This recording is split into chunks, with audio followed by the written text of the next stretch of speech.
During my years working in the United Nations, I frequently went on mission. Not like Tom Cruise. Mission is UN speak for a business trip. Usually my missions took me to the Middle East, where I did a lot of my work, but occasionally I would go to other places. On one such occasion, I went to Boston to meet with consultants to prepare for a very important mission that we were going to be doing in Iran. I traveled with a good friend and colleague, Thierry. Thierry was from France, and when we were together, we would always speak in French. But Thierry worked in English, he spoke English, he'd even done some courses at Harvard University. His English was very good. The meetings went well in Boston, and one day, at the end of the day, we were trying to decide what are we going to do in the evening. Now, Thierry, being a sophisticated Frenchman, wanted to go to this elegant jazz bar and have a martini. Me, being a sophisticated Canadian, I wanted to go watch a hockey game. Ice hockey for the Brits here. So we compromised. We would go to the hockey game and then to the jazz bar. We went to the game. Thierry really enjoyed it. It was exciting. It was fun. We chatted with the local people. After the game, we're walking along to the jazz bar, again speaking in French, and Thierry says to me, "That was a lot of fun, but I have to tell you something really strange happened." And I said, "What?" And he said, "When you," meaning me, "when you were speaking English with the people around us, next to us, I couldn't understand half of what you were saying. I've never heard you speak like that before, and I didn't understand it." And for a moment I was confused, but then I realized I was back in North America, surrounded by native speakers at an exciting sports event. So of course my English changed. It became quicker, it became filled with more jargon, more colloquialisms. And for me, it was, as we say, a light bulb moment, because I realized that my English had adapted when I worked at the United Nations with an international audience as compared to when I speak to a native speaking audience. And it's one of the most important lessons I learned during my time at the UN. Unfortunately, for many native speakers who haven't had the benefit of an experience like mine, it's a lesson that still needs to be learned. Now, I know today we have a huge number of people who are non-native speakers of English, including the entire Dutch speechwriters mafia, as I understand it. By a show of hands, how many people here are non-native speakers of English? Many. Another question for those who raised their hand. Have you ever had the experience of listening to a speaker and there were times during the speech or presentation where you did not understand what the speaker was saying? If so, raise your hand. It's essentially the same. His name was Roger Evans. Roger. I don't know.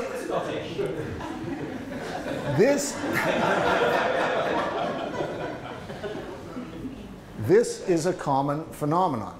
On this planet of approximately 8.1 billion people, there are 2.4 billion who speak English. But interestingly, only 400 million of us speak English mother tongue. So more than 80% of the people who speak English are not native language speakers. And this can become a problem. We heard from Sindra about NATO. In 2015, NATO, a working group, produced a final report where they concluded native English speakers are not good at adapting their English for non-native English audiences. Other studies confirm the same thing.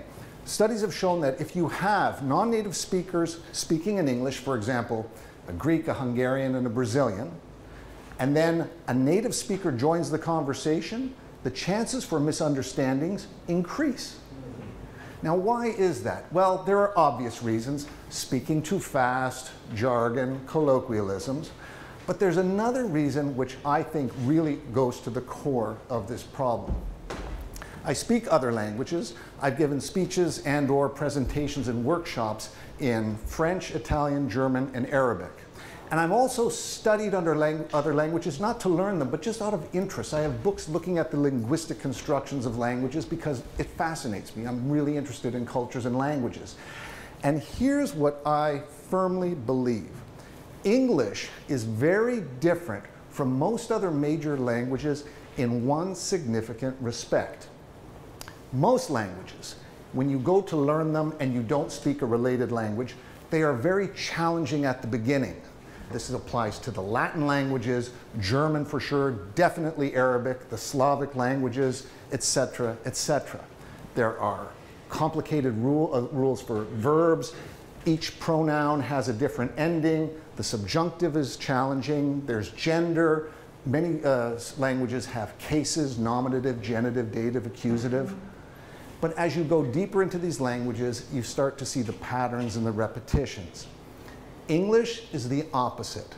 It is a language which I believe is very easy to get a solid grasp of early. Our verb structure is simple. Basically, it's the third person singular that changes. We have no masculine, feminine, neuter. Adjectives always come before. They never change. It's relatively simple. But as you go deeper into English, it becomes increasingly complex. And when native speakers meet non-native speakers, such as many of you here who speak excellent English, it's not readily apparent to us that the sophisticated parts of English are understandable by you. So the question becomes, what can we do with it? Because I strongly believe that as a native speaker, I have this incredible advantage today with English being the lingua franca of the world, but I also have a responsibility. And we have a responsibility. In Larry's workshop yesterday, we talked about individual and mutual responsibility. I think we native speakers have a responsibility to adapt our language. And it's in our interest as well, because at the end of the day, every speech, every presentation, it's not about the speaker, it's about the audience. And I could say the most eloquently beautiful speech, but if you can't understand what I'm saying, what's the point of me speaking? So what I'd like to do today is offer you a basket of ideas to think about when you are speaking or when you are preparing a speech for another speaker in English to a non-native audience. And I preface my comments by saying I am not advocating for the sterilization of English. English is an incredibly beautiful language. It can be incredibly powerful in simplicity, and then it can be incredibly eloquent and great rhetorical flourishes. But rather, think about these ideas as you are preparing your speeches. The first rule is really the foundation for all of the others. When given a choice between eloquence and clarity, choose clarity. Choose clarity. It is more important that your audience understand what you're saying. Clarity involves, and this clarity is, like I said, it's the backbone for all the other rules. But simple things you can do. Speak a little more slowly. Pronounce, enunciate the words clearly so they're easily understood. And we heard Tessa talk about pauses. Pauses become very important. I love what Mark Twain said. The right word may be effective, but no word was ever as effective as a rightly timed pause, because you give the audience a chance to think about what you said. So if you're writing a speech for a speaker, and the speaker is going to use the notes or a teleprompter, put in square brackets at strategic places. Pause. The notes are for the speaker, to remind them just to slow down, to let the audience absorb it. So clarity is the first thing. Second idea. In general, prefer the active voice to the passive voice. Now I can see smoke coming out of Larry's ears because we talked about this in his workshop yesterday, and when it's an all English audience, I agree. The passive is beautiful and can be very powerful. But I have spoken to non-native speaking colleagues, and they have almost uniformly told me that the passive is more difficult for them to understand because they have to do the mechanical, the linguistic gymnastics in their head of who did what. So it's not the right word should be used. Use the right words. Don't say a decision was taken by the government. Say the government decided. It's going to be easier for your audience. Now, of course, there are exceptions. Where you don't care who the subject was, then you can use the passive. For example, millions of people are diagnosed with cancer every year. It doesn't matter who diagnosed them. What's important is that cancer is still a problem and we need to find a solution. But in general, active versus the passive. A related idea is affirmative versus negative. Sometimes we have to say negative things. We should not do this. We should not invest in that, and that's fine. Where it can become tricky is if I say, it's not a good idea. Not is a negative, but good is a positive. So people, well, if it's not good, it has to be bad. Then just say, it's a bad idea. It's a bad idea. It's easier, again, for people to understand. A third idea, and this comes from one of the great masters of the English language, Winston Churchill, who said, the short words are the best, and the old words, when short, are best of all. Churchill was really a big advocate for the simplicity of language. And again, this is where we are sacrificing a little bit of eloquence for clarity. But I remember once in Canada, I had a case in court and I went early and I was listening to the trial before me. I heard a police officer in the stand testify. I observed the accused exit the vehicle and proceed on foot to the building. And I thought, why not just say, I saw the accused get out of the car and run to the building? Or I once read an environmental report. The marine biota experienced a 100% fatality rate. All the fish died.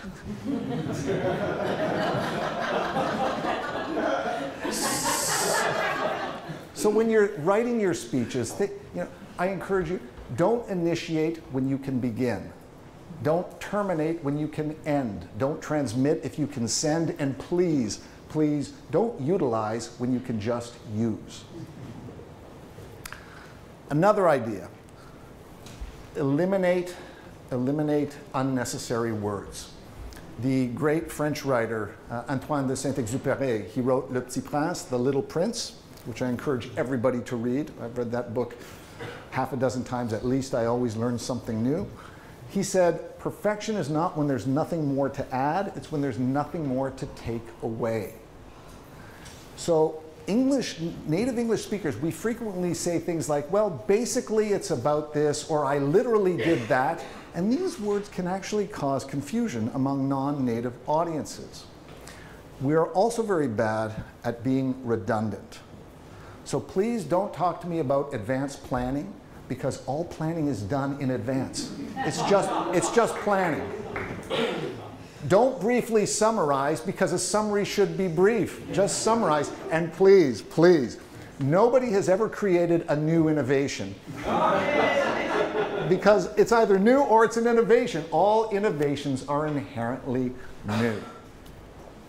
The next two ideas are very important, and they're ones with which I continue to struggle because they are so prevalent, so common in English.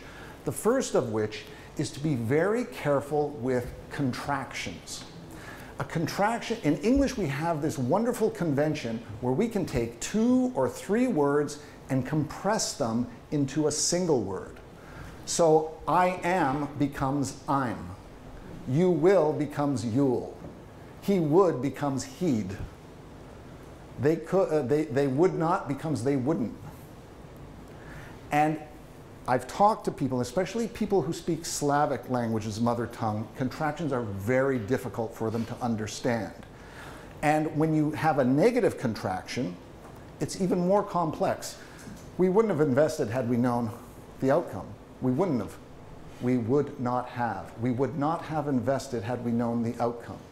And again, I'm sure that I've used several contractions already while speaking without knowing it, because they are such an integral, such a deep part of the English language. But just be mindful of them. They are a challenge for many people.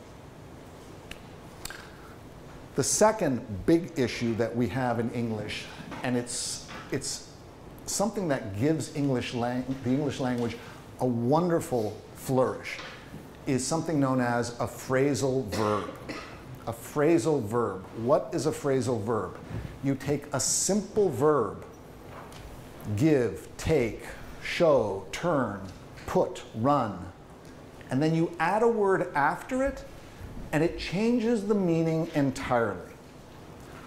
For example, yesterday I went for a run in Cambridge, and I ran into Guy and Brian. And so we went to the bar and we ran up a bill, and now I'm feeling run down. So when you give me your presentation, don't run on and don't give me the runaround. All of these things mean different things. Take the verb to break. A couple might break up, my car might break down. A criminal might break in, but a prisoner might break out. But none of that matters because we've had a big breakthrough, and now we're going to break away from the pack. Again, easy for a native speaker, not necessarily easy for a non-native speaker. Even when the verb and the extra word are the same, it can have a different meaning. Take the verb to put, P-U-T, and take the word down. Put down the pen. Don't put me down.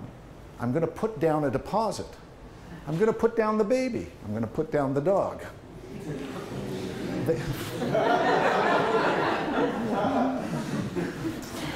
The dog's fine. The dog's fine. No dogs were harmed in the delivery of this speech. So just, again, be mindful. If I'm going to put down a deposit, I'm going to pay a deposit. Think again of the audience. Idioms can also be a problem for native speakers. The English language is filled with idioms. I'm going to go the extra mile so we can touch base and raise the bar. We're in the ballpark.